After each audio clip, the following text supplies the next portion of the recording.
ఇంట్లో 5గురు పిల్లలుంటే సందడి సందడిగా ఉంటుంది. ఈ 5గురు పిల్లల్లో ఎవరు ఎక్కువ అల్లరి చేసేవాళ్ళు? అంత ఆశ లేదండి. కొంచెం ఈయనే అల్లరి. అమ్మ ఇక్కడ ఒకటమ్మా, అల్లరికి, హుషారుకి, చలాకితనానికి, చిలిపితనానికి ఆ తేడా తెలుసుకుని చెప్పమ్మా. అల్లరంటే ఇప్పుడు నా ఇమేజ్ ఏమైపోద్ది, అల్లరంటే అల్లరుడు అని, నేనేమో చాలా రావుడు మంచి బాలుడు అనేలాగా నా ఇమేజ్ ఇది. నేను అలాగే చెప్తుండేవాడిని. నా ఉద్దేశం అదే. నేనేమో అల్లరి నన్ను అంటే చలాకితనం, అమ్మ అల్లరు అనుకునేది. లేదండి, ఎక్కువ హుషారు కానీ చాలా బాగుండేవాడు అబ్బాయి. ఇంట్లో పనులన్నీ మీకు సాయంగా ఉంటుంది. అవునండి, వాడే చేసేవాడు. అది ఇంట్లో ఎవరు ముట్టుకునేవాడు కాదు. మా నాగబాబు అస్సలు ముట్టుకునేవాడు కాదు. అన్నిటికీ నాకు ఆయన సహాయమే పాపం. నాన్న ఆయన ఉద్యోగం వెళ్ళిపోయారు. నేను పాక్కుంటూ అలాగా వెళుతూ వెళ్ళిపోయాను, నాకు తెలియదు. తర్వాత అమ్మ చెప్తుంటే లేదుగా మాత్రం కొన్ని గుర్తు కమ్మర కోలు ఉంది నాది. ఒక అది పెట్టి అది వెళ్ళి కూర్చోతా ఏడుస్తున్నాను రోడ్డు మీద. వెళ్ళేసరికి వాళ్ళు 3 years సో నన్ను వాళ్ళు తీసుకెళ్ళి వాడు కమ్మరకులో కూర్చోబెట్టాడు. ఇక్కడికి ఏడుస్తున్నాను, ఎవరి పిల్లడో తెలియదు వాళ్ళకి. సో అది ఒక గంట పోయిన తర్వాత అమ్మ ఎత్తుకుంటూ వాడు కూర్చు, వాడు చిన్నబిడ్డ అనిపిస్తారు మొత్తం తెచ్చి అది వాడు చూసి ఈ అబ్బాయి అన్నారు. కాదు అనేసింది. అదేం చాలంటారు, సరిగ్గా చూడమ్మా, ఈ అబ్బాయి మా అబ్బాయి. ఏంటమ్మా అంటే ఆ కమర్గోలులో కింద కూర్చోబెట్టాడు కదా, బస్ అంతా పూజేసుకుని అలాగే అయిపోయింది. అంటే రంగని కాదు కానీ ఆ కమర్గోలులో కూర్చోబెట్టడానికి ఆ మసిగిస్తూ ఇంకా నల్లగైపోయింది. అంత నలుపుడేసరి నా బిడ్డ కాదని అమ్మ వెళ్ళిపోబోతుంది. మళ్ళీ డౌట్ చాయింది. అది రావు, నేను నా బిడ్డ తీసుకెళ్ళింది. అప్పుడే చేసాడు తాడీస్ కట్టిందో డౌట్ నాకు.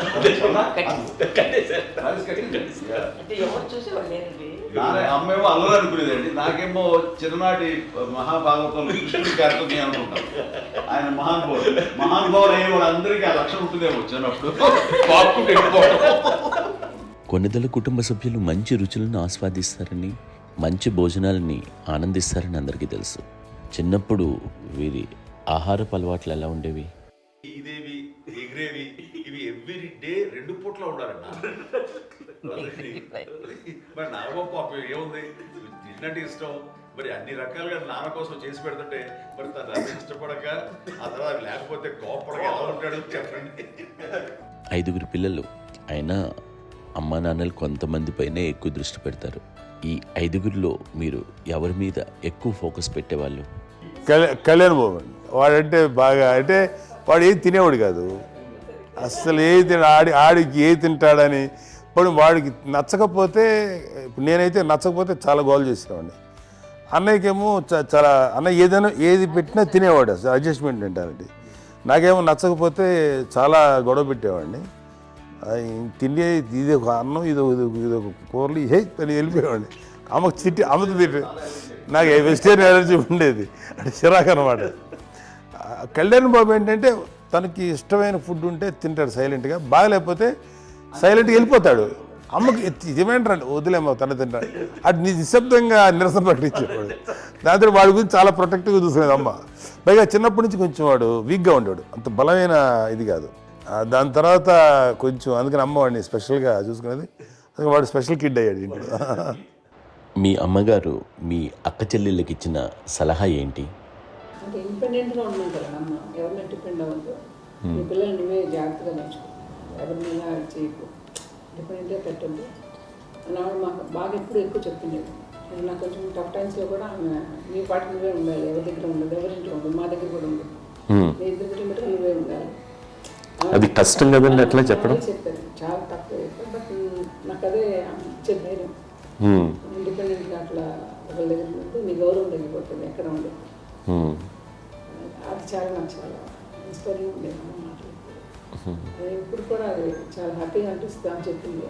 అంతే కదా, మనకి ఏదైనా రోగాలు వస్తే చేస్తాను దాన్ని బాధపడుతుంది మనమే. బట్ తగ్గించేవాళ్ళు, కన్సర్న్ చూపించే డాక్టర్స్ ఒక్కొక్క కిత్తలు కింద ఉండొచ్చు, కానీ పోరాడాల్సింది మనమే. నాకు సార్ కొంచెం ఏదో ఒక డిప్రెస్డ్ ఇదేదో వస్తాయి ఫేజ్ ఒకటి, నేనేదో ఇంకా మా అందరి నుంచి నేను సపరేట్ అయిపోయినట్టు ఒక సిచ్యువేషన్ వచ్చినప్పుడు అమ్మ నన్ను పట్టుకుని I'm there for you yes, ఎవరు నువ్వు అన్నా ఎస్ అన్న ఫ్రెండ్స్ కానీ ఎవరైనా సరే ఎప్పుడు కూడా అలోన్గా మటుకు అనుకోకు నేను నాన్న. ఆవిడ నన్ను పట్టుకొని ఇచ్చిన అఫెక్షన్ లేదా ఫీలింగ్ అసలు బలం అన్నమాట. ఇంకా అంటే ఏమన్నా చేయగలను నేను, పర్లేదు లైఫ్లో నాకు ఏదైనా సాధించగలను అని ఒక భరోసా తల్లి దగ్గర నుంచి రావడం అనేది నాకు ఎవరు అవసరం లేదనిపించింది. అంత స్ట్రాంగ్గా ఆవిడ support, very strong, very practical. అంత స్ట్రాంగ్ చేసింది నాన్న అని చెప్పండి. మా పిల్లల విషయంలో మేము కూడా మేబీ అంత స్ట్రాంగ్ కాదేమో, సెన్సిటివ్గా ఉంటాం, కానీ అమ్మ మాటలు చాలా స్ట్రాంగ్గా ఉండి మమ్మల్ని కఠినంగా ఇలాగే ఉండాల్సింది, ఇలా ఉండండి అప్పుడే మీరు నేర్చుకుంటారు. ఇక్కడ అమ్మ పాజిటివ్నెస్ గురించి మీకు మాట చెప్పాలి. అంటే తన బిడ్డలకే కాదు, ఈ రోజున మా రెండో పాప శ్రీజ కూడా తనకి లైఫ్ చిన్న డిస్టర్బెన్స్ వచ్చింది. ఆ టైంలో కూడా తను ఏముందంటే అప్పుడు నాన్నమ్మ దగ్గరికి వెళ్ళాను, తను ఇచ్చిన భరోసా, తను ఇచ్చిన మాట వెళ్ళలేని ధైర్యం వచ్చింది నాతో. నాన్నమ్మ దగ్గర ఎప్పుడు కూర్చోస్తాడు అప్పుడే పాజిటివ్ ఫీలింగ్ వస్తుందని నాతో షేర్ చేసుకుంటాను. తను మాతో చెప్తుంటే అనిపిస్తుంది కరెక్ట్ అమ్మ, ఏం పర్లేదమ్మా, లైఫ్ అంటే ఒకరితోనే అయిపోదు, ఆ ఒక్కరి వల్ల వాళ్ళ ఇన్ఫ్లుయెన్స్ తోటో వాళ్ళు మన మీద నియంత్రించడం కానీ మన బాధల్ని వాళ్ళు చేయడం అవుతాం. జస్ట్ నువ్వు నీ గురించి నీ మనసులో ఏదనిపిస్తే నీ గుడ్ ఫీలింగ్ ఏది వస్తుందో ఆ ఫీలింగ్ ప్రకారం వెళ్ళిపోదు. అంటే ఆ జనరేషన్ పీపుల్ ఎక్స్పెక్ట్ అలా కాదు, ధైర్యం ఉండి అందరికీ ధైర్యం బాగా నూరుకొస్తారు. ఫాదర్ కూడా, మా నాన్నగారు కూడా అస్సలు ఎప్పుడు అనేవాళ్ళు, ఎప్పుడు మీరు పెట్టే చెయ్యి మీరు ఎప్పుడు పైన ఉండాలి తప్ప తీసుకుని ఎలా ఉండకండి, చేతులు పెట్టుకొని అనే అట్లాంటివి చెప్తుండేవాళ్ళు. అందుకని మాకు ఇంకా ఇండివిజువాలిటీ మాకు బాగా ఎప్పుడు కూడా ఒకళ్ళని అడగడం అని, ఈవెన్ బ్రదర్స్ని అడగాలన్నా కూడా మాకు అది పడిపోయింది మైండ్లో, కొంచెం కష్టంగా ఉంటుంది. సో నాకు అంటే ఆవిడ మా అమ్మ ఏదన్నా కొంచెం డిప్రెస్ అయినా నేను చాలా ఎక్కువ అమ్మకి షేర్ చేసుకుంటే, అన్నయ్య కూడా లేడు. అన్నయ్య ఉన్నప్పుడు ఓకే, లేనప్పుడు నేనే ఎక్కువ షేర్ చేసుకున్నాను. బట్ ద బెస్ట్ థింగ్ మా అమ్మ దగ్గర నుంచి హగ్ అండి. ఈరోజు కూడా మా అమ్మని హగ్ చేసుకోకపోతే అంటే అది నాకు మా అందరిలోనూ, అంటే ఆవిడ పెద్ద చదువుకున్న వ్యక్తి కాదు, పెద్దగా బయటికి వెళ్ళి నా ఎక్స్పోజర్ కాదు, కానీ ఇవాళ అన్నయ్య కానీ విజయ, మాధవి, నేను, కళ్యాణ్ బాబు ఈ రోజుకి టుగెదర్గానే ఉంటాం. మేబీ మాకు కొన్ని విషయాల్లో నాకు మా మాధవ్కి డిఫరెన్స్ ఆఫ్ ఒపీనియన్స్ ఉండొచ్చు, మా చెల్లికి, మా అన్నయ్యకి అట్లా ఉండొచ్చు, ఉంటుందండి ఫ్యామిలీ అన్న తర్వాత. కానీ ద ఇన్విజిబుల్ బాండేజ్ మా అమ్మ ఇచ్చింది, ఆ లవ్ అండ్ ఎఫెక్షన్, హగ్, అవన్నీ ఆవిడ నాన్ వెర్బల్ అడ్వైజ్ ఏంటంటే అందరూ అలా కలిసి ఉండాలనేది ఆవిడ నుంచి మేము నేర్చుకోవాలి. అది ఇట్స్ ఇస్ నాట్ వర్డ్లీ, అది నోటి మాట కాదు, అది వెర్బల్గా కాదు, నాన్ వెర్బల్గా చెప్పినటువంటి ఇది. సో అందుకని అది మాకు గొప్ప, మేమందరం ఇప్పుడు అలా ఉండడానికి కారణం, అంత కలిసి ఉండడానికి కారణం, మెయిన్ కారణం మా అమ్మ అండి. అది సో అందరూ ఉండాలనేది మా అమ్మ అడ్వైస్. ఇప్పుడు కూడా నేను ఎప్పుడైనా ఏదైనా ఫీల్ అయినా, అన్నయ్య ఫీల్ అయినా, లేదు నాన్న అట్లా వదుకు, ఇట్లా ఉండండి, ఇట్లా ఉండి, ఇప్పటికీ చెప్తుంది. మేము ఎవరైనా ఎప్పుడైనా మా చెల్లితో గొడవపడ్డా అనుకోండి, నేను అట్లా అనకరా అని, ఎట్లాగా అన్న ఏమో లేదులేమ్మా, ఏదో అన్నాను కానీ ఫీల్ అవ్వకమ్మా, మేమందరం కలిసి, ఆవిడని అసలు టెన్షన్ పెట్టవండి మేము. సో అలా అది ఆవిడ నేర్పించింది, అలా కలిసి ఉండటం అనేటువంటి బాండేజ్ని ఆవిడ తన ఒక హగ్తో చెప్పింది. అన్నయ్య సినిమా చూడండి, జాదూకి చెప్పాను కూడా, అది మా అమ్మ దగ్గరే ఉందండి. శంకర్ దాదాలో చెప్తాడు చూడండి. ఇప్పుడు మోడ్రన్ వర్డ్స్లో చెప్పాలంటే మీ అందరికీ ఆవిడ ఒక వైఫై లాంటిది. Yes, you can say that. Yes. ఇంకొక అడ్వైజ్ కట్టండి, అమ్మ విషయంలో నేను గొప్పగా ఫీల్ అయ్యేది, కానీ చాలామంది పెద్దలు రిటైర్ అయిపోయి విశ్రాంతి తీసుకుంటున్నటువంటి పెద్దలందరూ కూడా ఆచరించే విధంగా ఒక విషయాన్ని నేను గమనించాను. ఇప్పుడంటే నా దగ్గర ఉంటుంది కాబట్టి ఉన్నాను. అమ్మ విడిగా ఇంకొక ఇంట్లో ఉండేది, ఇన్ని సంవత్సరాలు నాన్నగారు దూరం దగ్గర నుంచి ఉండేది. 5 సంవత్సరాలు ఒంటరిగా ఉండి నన్ను బిడ్డలందరూ ఎవరు మానవుని వెళ్ళిపోయారు, నేను ఒంటరి అయిపోయాను అన్న ఫీలింగ్ అమ్మకు ఎప్పుడు ఉండేది కాదు. తర్వాత బిడ్డలు ఆయా వాళ్ళ టైం బట్టి వచ్చి చూసుకుంటూ సరిపోతుంది. అది వారమా, నెలక, 2 నెలక, అసలు ఒకసారి రాలేని పరిస్థితిలో ఉంటుంది 5-6 నెలల పాటు. ఇదే ఊళ్ళో ఉండి పక్క విధుల్లో ఉండి ఎవరి పనులు వాళ్ళు బిజీగా ఉండి, ఎవరి షూటింగ్ వాళ్ళు బిజీగా ఉండి, ఎవరి ప్రొఫెషన్లో వాళ్ళు బిజీగా ఉండి, ఎవరి ప్రొఫెషన్లో వాళ్ళు బిజీగా ఉండి, తన సంసారం తను బిజీగా ఉంటాను ఒకసారి అమ్మ ఏమీ ఫీల్ అయ్యేది కదా, ఏంటమ్మా రావట్లేదు, అసలు పట్టించుకోవట్లేదు ఏంటి అంటే అంతేలేమ్మా అని ఇలాంటి నిరసన మాటలు కానీ, ఈసరింపు మాటలు కానీ, లేకపోతే న్యూనతాభావం కానీ ఇలాంటివి ఎప్పుడు అమ్మకు లేవండి. వచ్చారు అబ్బాయి ఏం చేసి పెట్టడా చెప్పండి అంటూ చాలా పాజిటివ్ ఉండి ఇప్పటికీ కూడా తను సపరేట్ కిచెన్ మా ఇంట్లో ఎంతో అందరూ వేరే కిచెన్. ఎందుకంటే అమ్మకి మోస్ట్ స్ట్రెస్ బస్టర్ వచ్చేసినా లేకపోతే ఏదో రిలీఫ్ ఏంటంటే తన కిచెన్లో కూర్చొని వండి అందరికి పెట్టాం. ఇప్పటికీ కళ్యాణ్ బాబు అక్కడక్కడ తిరిగేసి ఎక్కడో చేసి నిరసనలు చేసి అన్ని రకాలుగా చేసి వస్తే అమ్మకి చాలా జాలి. ఆడేదో ఇంక మేము గుడ్లా కష్టపడుతున్నాం కానీ ఆడి ఎంటలో వెళ్ళేదో మీ టీవీలో వాటిలో అది ఎక్కువగా చూపించేసరికి వాడే కష్టపడతారు, మేము కష్టపడలేదు ఫీల్ అమ్మకి. అందులో వాడు రాగానే ఎలా వచ్చావా అని అమ్మ ఎక్కడ కళ్యాణ్ బాబు అంటే ముందు అమ్మను కానీ ఎక్కడ కళ్యాణ్ బాబు తను ఎక్కడ ఉంటాడు ఏముంటాడు తెలుసు. అది చూసిన ఎక్కడ తను వాడికి ఇష్టమైన బిర్యానీ అవి చేసి చక్కగా పంపించి అన్నీ చేస్తుంది. అట్లాగా బిడ్డలకి పెట్టడమే తప్ప బిడ్డల నుంచి ఈ వయసులో ఎక్స్పెక్ట్ చేయడం లేకపోగా కొంచెం పట్టించుకోవట్లేదు అనే ఒక న్యూనత భావంలోకి వెళ్ళిపోయి సైకలాజికల్ డిప్రెస్ అయ్యే మదర్ మొత్తం కాదు. ఆ రకంగా మాకందరికీ భరోసా. మేము కూడా పెద్ద అయినా బిడ్డలు వాళ్ళ ప్రవృత్తి ఉద్యోగరీత్యా వాళ్ళ వృత్తిరీత్యా వాళ్ళు దూరం అయిపోయి మనల్ని చాలా కమ్యూనికేషన్ గ్యాప్ వచ్చినా సరే బిడ్డలు నాకు దూరం అయిపోయి పట్టించుకోవట్లేదు. ఇలాగే చూసావా వెళ్ళి ఎంత ఇదిగా వదిలేవాళ్ళు గురించి ఇప్పుడు ఏమైపోయానో అన్న ఇంత పిక్చర్ బాధపడలేదు వాళ్ళకి అంటూ నెగిటివ్ సైడ్ ఆలోచించే విధానం లేనే లేదు. అది మా అందరికి ఎంత కంఫర్టబుల్ అంటే అంత అయితే కదా. ఏం చూసుకోకపోతే మాధవ్ చూసుకుని మాధవ్ లేకపోతే నాగబాబు వెళ్తుంటాడు కడియడం వల్ల మా విజయ్ చూసుకుంటున్నది సరే నాకు కళ్యాణ్ బాబు తను చూసుకుంటుంటాడు. ఇలా ఎవరో కూడా వెళ్తూ ఉంటాం. అమ్మ మాత్రం అది వెరీ గుడ్ హెల్దీ. నేను చాలా మంది తల్లిదండ్రులు చూశాను, అవును, వాళ్ళు చాలా ఇబ్బంది పడుతూ ఉంటారు. పట్టించుకోవడం మేము అర్థం చేసుకోగలము కానీ వాళ్ళు వస్తే బాగుంటుంది కదా అనేది ఉంటుంది. ఫీల్ అవుతారు. అవును, అలాంటి ఫీల్ ఏం లేదు. పైగా బిడ్డలు వస్తే వాళ్ళకి ఏం చేసి పెట్టాలా అనే ఆలోచన ఉంటుంది. అది వెరీ హెల్దీ. చాలా మంది ఆచరించాల్సిన గొప్ప విషయం అనుకుంటాను. చిన్నప్పుడు అన్ని ఆనందాలేనా, మర్చిపోలేని దుఃఖాలు కూడా ఏవైనా ఉన్నాయా? అమ్మ చెప్పాలంటే ఓపికకి, గృహిణిగా తన బాధ్యతలు నిర్వర్తించడానికి అండ్ అన్ని రకాలుగా టేకింగ్ కేర్. దీనికి ఒక మంచి ఉదాహరణ నేను చెప్పగలను. అది తలుచుకోవడం నాకు చాలా ఉద్యోగంగా ఉంటుంది, నాకు చాలా ఖండితలు వచ్చేస్తుంది. అమ్మకి మేము 5 బిడ్డలు అండ్ పురిట్లోనూ 1 year పెరుగో 2.5 years పెరుగో 3 బిడ్డలు చనిపోయారు. నాకు గుర్తెరిగి పొన్నూరులో నేను 6th class చదువుతున్నాను, 6వ తరగతి.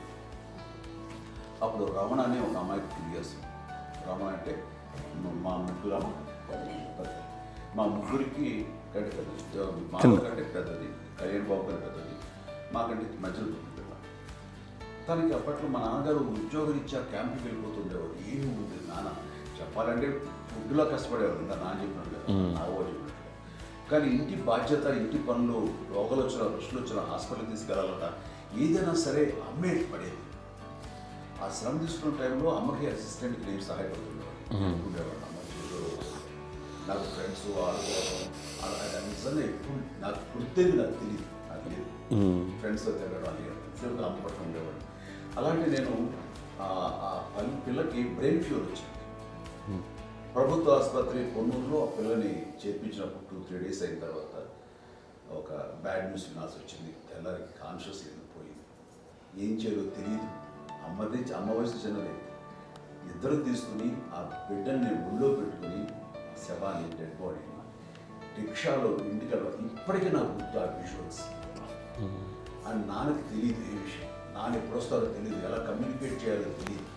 అది తీసుకుని వెళ్ళిన తర్వాత ఇంట్లో పడుకోబెడుతుంటే ఏం చేయలేదు. చుట్టుపక్కల ముస్లిం సోదరులు ఉండేవాళ్ళు, ఫ్యామిలీస్. అక్కడ అంటే మసీదు, పొన్నూరు మసీదు పక్కన మా ఇంట్లో అనుకుని ఆ ఇంట్లో అందరూ వచ్చి చూసేవాళ్ళు, వాళ్ళే హెల్ప్ చేసేవాళ్ళు. ఏం చేయాలో తెలియదు. నెక్స్ట్ రిచువల్స్ ఎలా చేయాలో, కంపకాలు ఎలా చేయాలో తెలియదు. అందరూ చిన్నపిల్లలే. తను చిన్నది, మిగతా అందరూ పసివాళ్ళే. సో అలాంటి పరిస్థితుల్లో అటమ్మీ వచ్చినప్పుడు చుట్టుపక్కల వాళ్ళు మీరు వచ్చి చేయాల్సిన కార్యక్రమాలు చేశారు. ఆ సమయం నాకు ఎక్కడో కమ్యూనికేట్ చేసి డిపార్ట్మెంట్ ద్వారా నాన్న వచ్చేసరికి అన్నీ అయిపోయింది. ఇప్పటికీ నాకు ఇంటిదగ్గర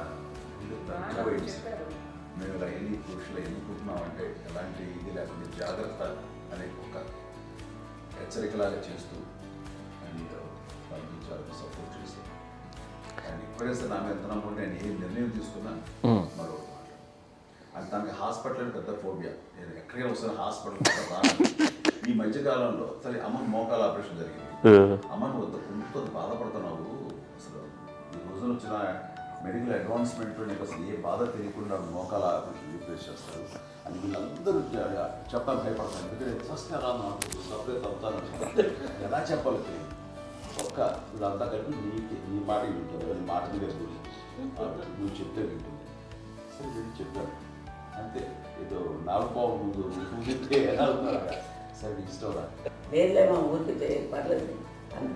మళ్ళీ ఇంటికి వచ్చాక మళ్ళీ ఇంకొక తెప్పించి ఇంకో మిషన్ తెప్పించి మళ్ళీ టెస్ట్ చేయించి అందరూ బాగుంది ఏమి లేదు అన్న తర్వాత అప్పుడు పుస్తకంతో పడ్డాడు.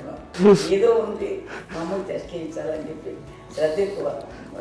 మీ పిల్లలకి సంగీతం డాన్స్ నేర్పించారని విన్నాం, అది నిజమేనా? తనకేమో డాన్స్ నేర్పించడం కాదు, అది నేర్చుకోలేదు, నాకు వచ్చేసి ఇప్పుడు డాన్స్ స్టార్ ఎదిగారంటే అది మా పెద్ద చెల్లి విజయ కారణం. అప్పుడు తనకి 5 ఏళ్ళు, నాకు 9 ఏళ్ళు ఉంటాయి, 10-11 ఏళ్ళు ఉంటాయి నాకు. బాపట్లనా? సో బాపట్ల చాలా చిన్నది, 5 ఏళ్ళు. నాకు ఒక 11-12 ఏళ్ళు. తను తీసుకొని గోడ మీద పెట్టుకోవడం అలా కూర్చొని చూస్తుండేవాడు. కూర్చుంటే అది నేర్చుకుంటుంది. నేను మానసికంగా నేర్చేసుకున్నామండి. ఇప్పటికీ ఆ స్టెప్స్ ఏమిటి వేస్తాను అంతే. ఇప్పుడు తను తరబడతాయి ఇంకోటి ఏంటమ్మా నమో నమో ఎన్ని ఉన్నాయో సాంగ్స్ నేను నేర్చేస్తున్నాను అనమాట. 5 పిల్లల్లో ఎవరు ఎక్కువ పని చేసేవాళ్ళు, ఎవరు తక్కువ పని చేసేవాళ్ళు? ఏ పని చేయనండి, చేసేవాడు కదా అని అన్నయ్య చేసేవాడు, అన్ని పనులు అన్నయ్య చేసేవాడు. ఇక మా చిన్న చెల్లి పెద్ద చెల్లి ఎక్కువ చేసేది.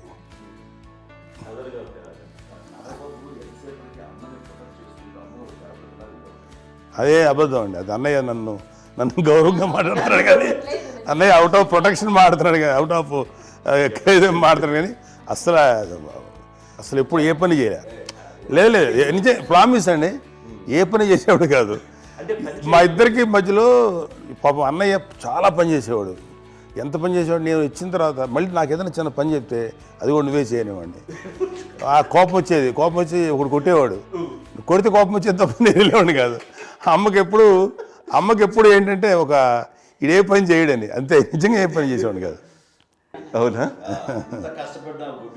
లేదు లేదు లేదు మహాప్రేమ.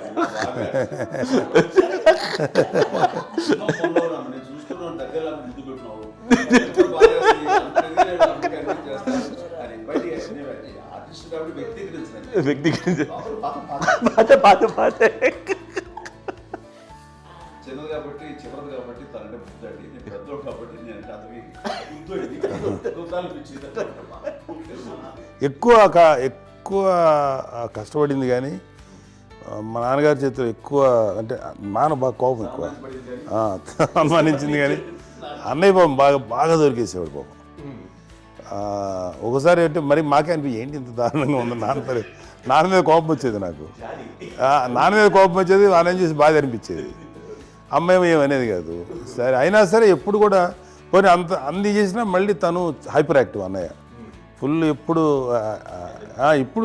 ఇప్పటికీ ఉన్నాడు, ఇప్పుడు ఈ రోజు కూడా అదే అన్నయ్య సేమ్ హైపర్ యాక్టివ్.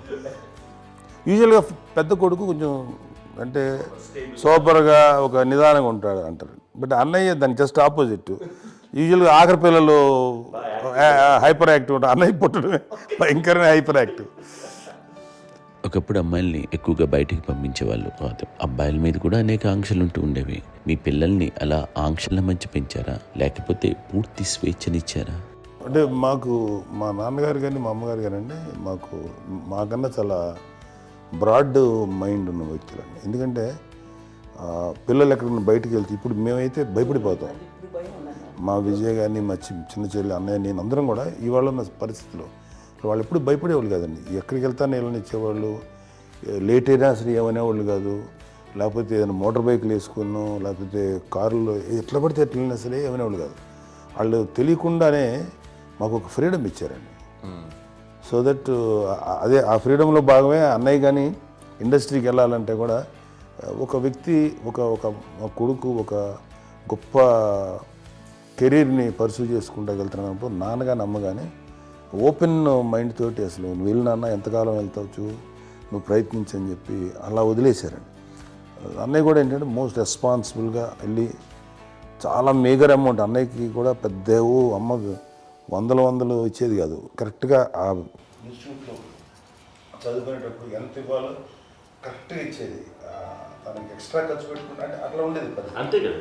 అంత జాగ్రత్తగా అన్నయ్య కూడా అంత రెస్పాన్సిబిలిటీగా రెసిప్రోకేట్ అయ్యి చేసి అందువల్ల మా అమ్మ నమ్మకం చూడాలి, మా అమ్మగారి మా నాన్నగారి నమ్మకాన్ని అన్నయ్య ఎప్పుడు అది వాడు కూడా ఇంత నమ్మకానికి 10 times ఇచ్చాడు.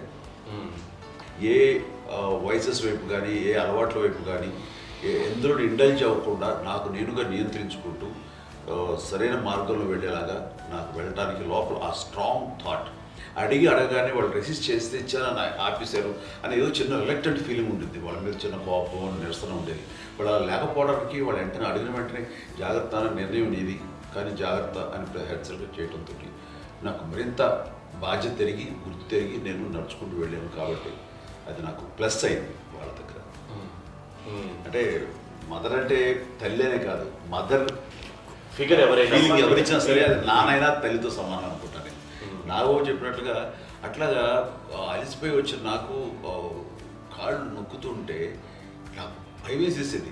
ఆ తర్వాత పడుకో అది గదవాయించేవాడు, అది కూడా కోపం. అంటే ఉదాహరణ అంటే మళ్ళీ అదే నాకు తిడతారు, ఎందుకు కాదు పడుకుని ఎక్కడ నిద్ర వస్తాయండి నాన్న అంటే. సో ఆ రకంగా నాన్న తన ప్రేమ చూపిస్తుంటాను.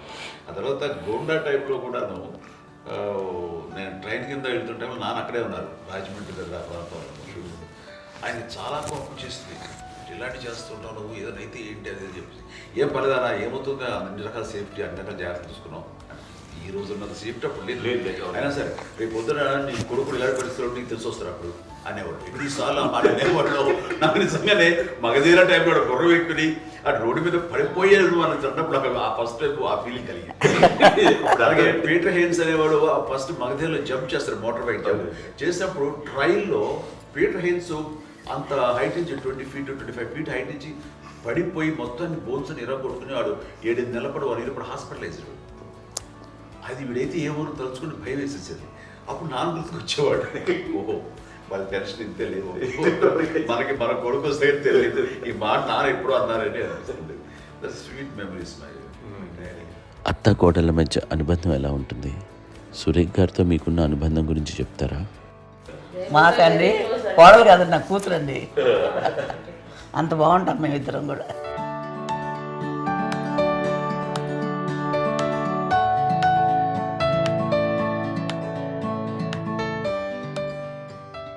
మీది ఒక అందమైన ఉమ్మడి కుటుంబం, అందరూ కలిసి ఉంటారు. ఇంత ఆనందంగా ఉండడానికి కారణం ఏంటి? దీనికి పునాది ఎవరే వేశారు? మా నాన్నగారి క్వాలిటీ నేను ఎగ్జాంపుల్ చెప్పగలను. అమ్మ వాళ్ళ ఇంట్లో పెద్దది, వాళ్ళ నాన్నగారు అంటే మా తాతయ్య గారు ప్రొహిబిషన్ డిపార్ట్మెంట్లో సిఐగా ఎస్ఐగా చేశారు. ఏదో మా ఇన్స్పెక్టర్ సిఐ చేసి ఆయన కాలం చెందారు. చాలా ఎర్లీగా 48 years చచ్చిపోయారు. 40 చచ్చిపోయారు. 40 దాదాపు 40 సరిపోతే ఆయనకి అప్పటికి అమ్మ కాకుండా 4 బిడ్డలు. అమ్మ తర్వాత అబ్బాయి తర్వాత 3 ఆడపిల్లలు. వాళ్ళు ఏంటంటే రాకరావడి నాగోప కంటే కూడా చిన్నవాడు. అది ఆ వయసు అంత చిన్నవాడు. అమ్మ మా పిన్నమ్మలు నాకంటే చిన్నవాడు. అలాంటి పిన్నమ్మల్ని ఆయన వీళ్ళ నాగ చనిపోయిన తర్వాత తన ఫ్యామిలీ అంతగా నాన్న పెంచారు.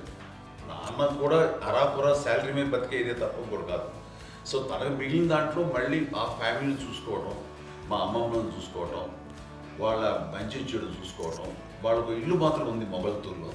ఆ ఇంట్లో వాళ్ళు అద్దెకు వస్తే ఆ కొంచెం డబ్బు నానిచ్చే అక్కడ పొలం కొనిచ్చారు. ఆ పొలం మీద వచ్చే డబ్బుతోటి అంతా బాగా చూసుకోవాలి తన ఫ్యామిలీ లాగా.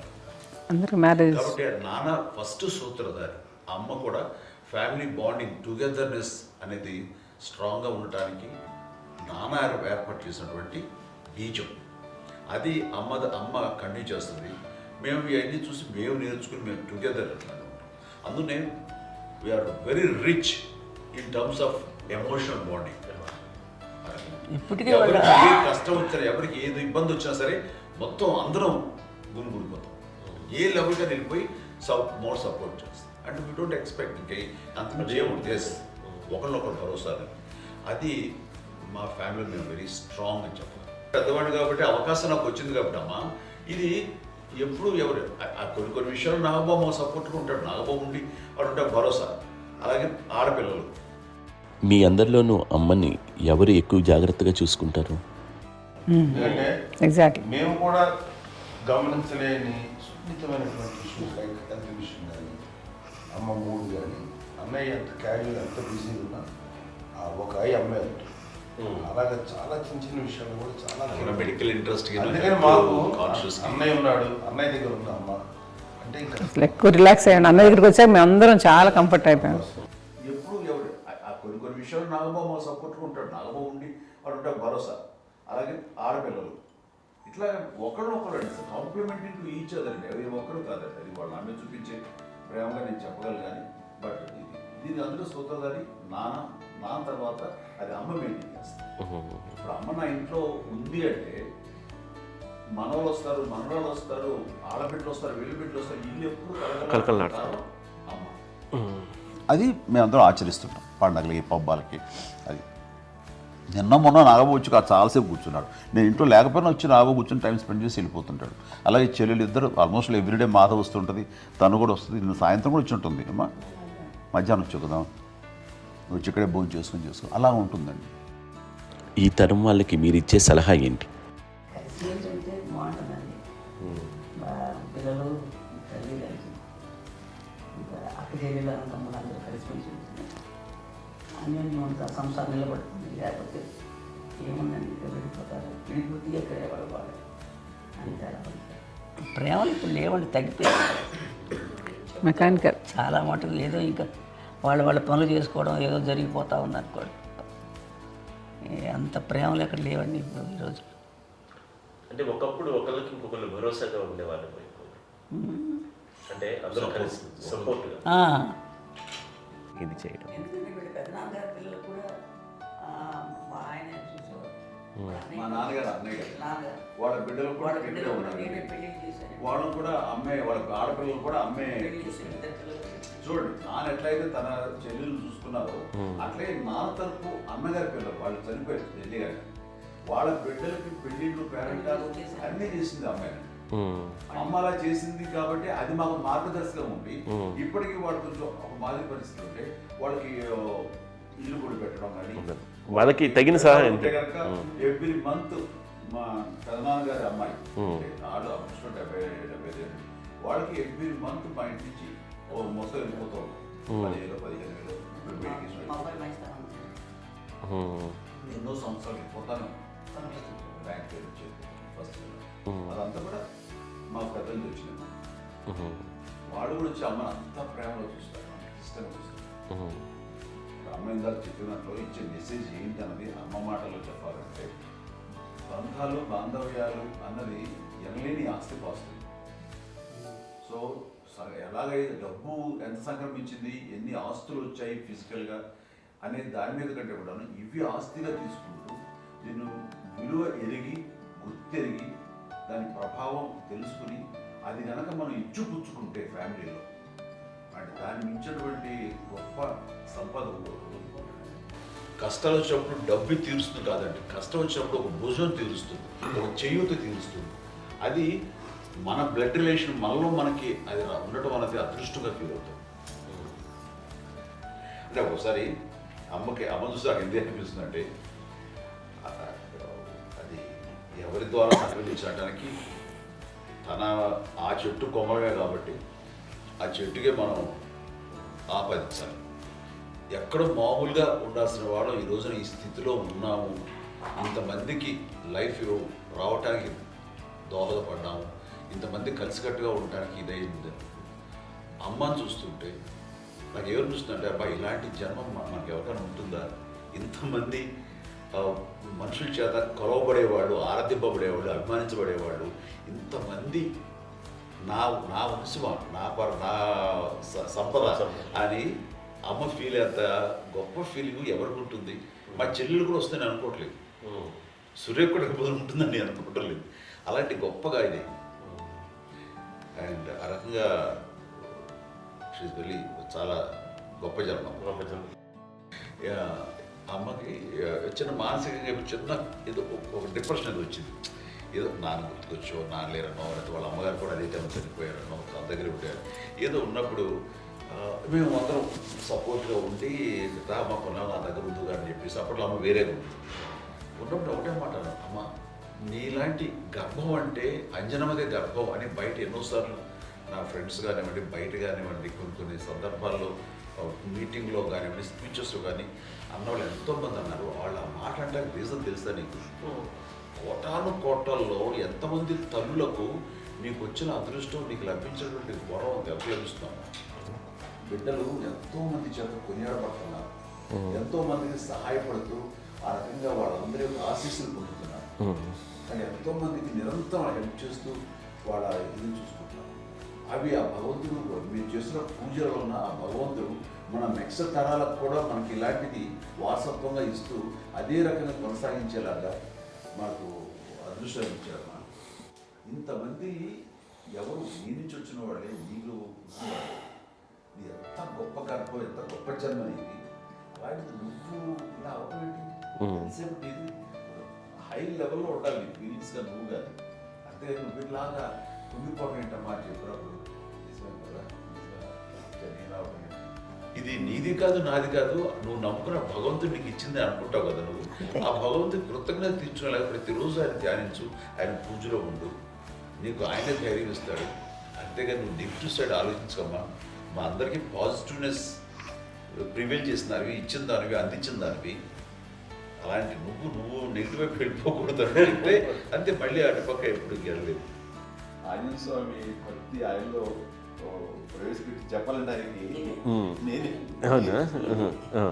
నేను నన్ను దేవుడు ఇంట్లో నేనే ఇంట్రడ్యూస్ చేశాను. నానంత ప్రగాఢంగా నమ్మి ఆయన దానివల్ల లబ్ధి పొందారు. ఆయన అందులో మమ్మల్ని మించిపోయిన స్టేజ్కి వెళ్ళిపోయారు. ఆయనతోటి ఆంజనేయ స్వామితో ఇంటరాక్ట్ అవుతూ అట్లా ఆయన నమ్ముకుంటుంది.